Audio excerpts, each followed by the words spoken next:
Now, the biggest reason this sub is so hard to find is because it is really small. On the outside, this thing is 22 feet long. It's about 8 feet tall, and that's just on the outside. But on the inside, where people sit, it's more like the size of an elevator, but sideways. Check this out. Using this wall here, and we measured, this is pretty close to the actual scale of just how much room the 5 inside have to sit down. Remember, it's less than 5 feet tall, so they can't stand up. There are no chairs. Everyone is sitting on the ground.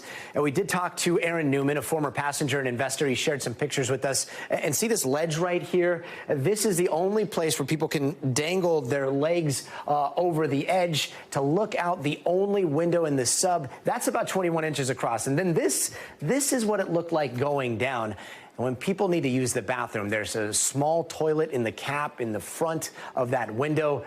Newman took this trip back in 2021 along with the missing CEO, Stockton Rush, and he said he felt safe the entire time.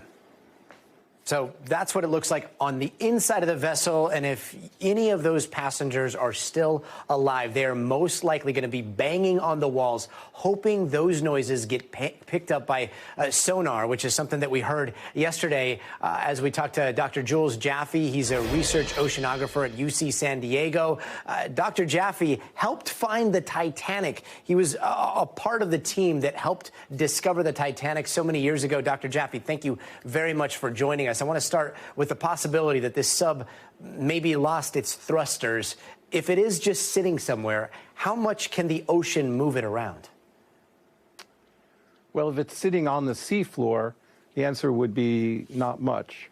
If it was sitting in the water column, then the answer is quite a bit, because remember, it's nearly 4 days since it was launched.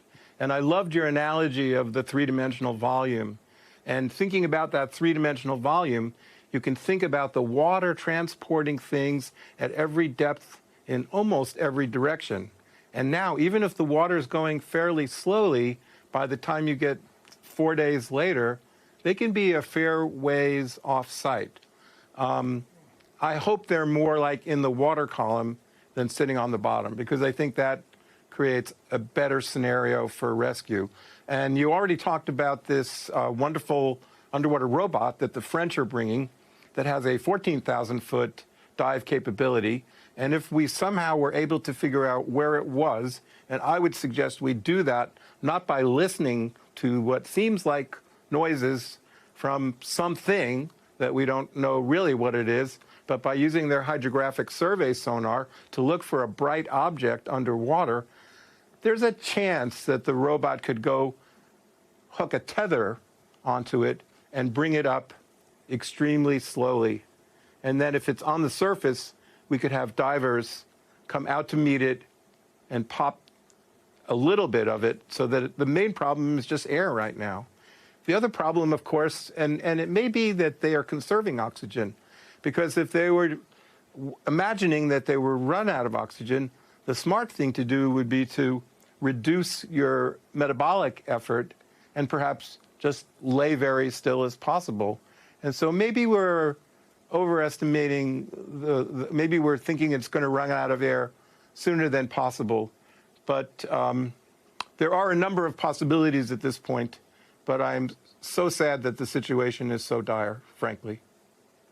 No, it's horrible to watch. I mean, I think you hit it right on the head. So many times we're describing this as rescue crews looking for this sub, but they're not looking for this sub. They're listening for this sub, right? We can't see it. It could be in pitch black conditions. And from what you described, if it is in that water column, it sounds like if it gets a sonar ping, it can move very quickly to somewhere else. Is that right? Well, not too quickly. I mean, the underwater currents are about as fast as my hands are moving across the screen in most of the ocean. So it's not like you're in a river or something like that. It's more you're being, we use the fancy word, advection, to be carried along. So I think it's just, the physics is velocity times time. So even if the velocity is small, if the time is big, it can go quite a long distance away, sadly. So I do have a glimmer of hope that we could get that French vessel out there, do the hydrographic survey, get the robot down But of course, we're all stressed and worrying about what's going on right now. And so if the sub is intact, it is protected from all the extreme pressures at that depth in the ocean, right? Oh, absolutely. It was designed. It's 6,000 pounds per square inch at that depth. And when you think about how the tremendous forces on it, it's certainly being compressed. The question is whether it would actually be ruptured. And there's been a lot of talk online about the possibility that the integrity of the vehicle was compromised. And what I was imagining was that the company that made this vehicle should be doing periodic non-destructive tests and evaluation. So, for instance, when we fly on a plane, we feel secure that the plane is going to be intact. But the technology behind that is that there are crews that are using ultrasonic probes to look at the materials on that plane to make sure that they're not cracked open.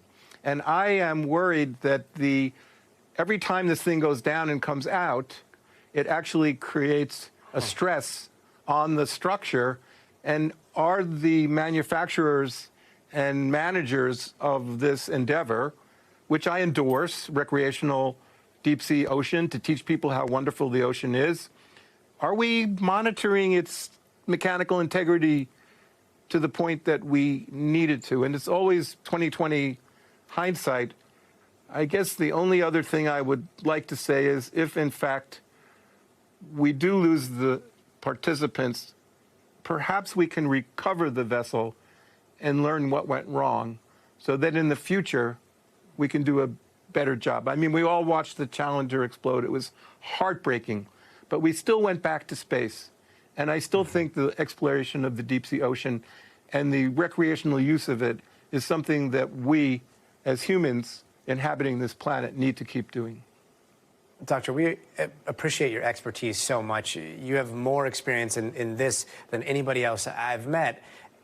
And I want to ask, if you were in that sub and you realized something went wrong, what would be your course of action? Come all the way down from the breathing to the conserving of water. What would be the first thing you did, and what would you insist that everybody else do too?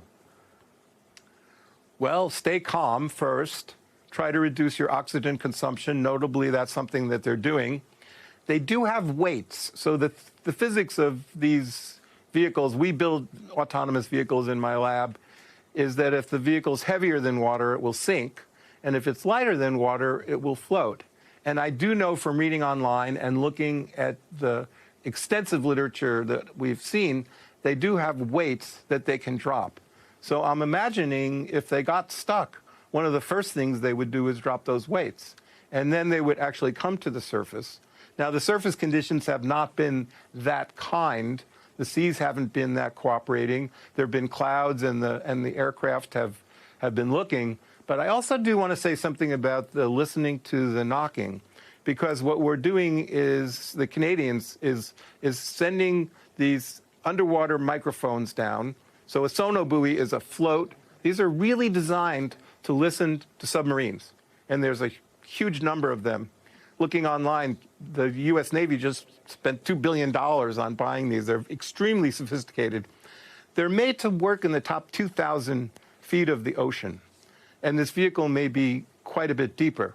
But I could imagine if we could hear that knocking sound on 2 of those sonobuoys, maybe we could use something called triangulation to figure out exactly where it is. So I do think there's technological opportunities that perhaps haven't been taken care of. And the last thing I want to say, as a person who works with the U.S. Navy and submarines, the world's experts in underwater sound are the sonar men that go on these submarines, because they sit there for weeks and weeks and weeks. And I think those are the people we should be asking about, is this a natural sound, or is this something that doesn't sound natural? It could be an old buoy with an anchor slapping against a chain, or they could be knocking on the walls. In principle, I wish they would have sent Morse code, because then we would have known it was humans. But perhaps in their current situation, they haven't worked all of that through. But let's just hope they're still there, and we can first find them, and then perhaps even get them. Let's hope those noises continue. Dr. Jules Jaffe, thanks so much for joining us. Thanks for watching our YouTube channel. Follow today's top stories and breaking news by downloading the NBC News app.